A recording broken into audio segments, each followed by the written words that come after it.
ব্যর্থ নেতার ব্যর্থ দেশ, এরই নাম বাংলাদেশ। ব্যর্থ নেতার ব্যর্থ দেশ, এরই নাম বাংলাদেশ।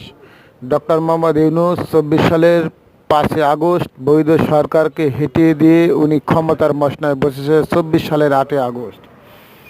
আপনারা জানেন ২৪ সালের ৮ই আগস্ট থেকে বাংলাদেশে এই পর্যন্ত যে অন্যায় অবিচার বাংলাদেশ আওয়ামী লীগের নেতাকর্মীর উপর হয়েছে, পৃথিবীর ইতিহাসে নজিরবিহীন ঘটনা ঘটেছে। তাই রিক্সা চালক, শ্রমিক, বাস চালক, সিএনজি চালক কোনো মানুষ ডক্টর মোহাম্মদ ইউনূসকে বাংলাদেশে আর উপদেষ্টা থাক তা এটা চায় না। আমরা যদি সংবিধান মানি তাহলে ডক্টর ইউনূস অবৈধ, আমরা যদি ইউনূসকে মানি তাহলে সংবিধান অবৈধ। কারণ একটা দেশের জন্মলগ্নে তার সংবিধান তৈরি করা হয়, এই সংবিধানে কোথাও নাই অন্তর্বর্তী সরকার।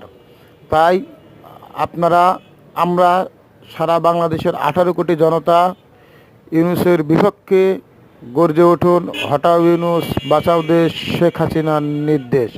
জয় বাংলা, জয় বঙ্গবন্ধু, বাংলাদেশ চিরজীবী হোক। আসসালামু আলাইকুম।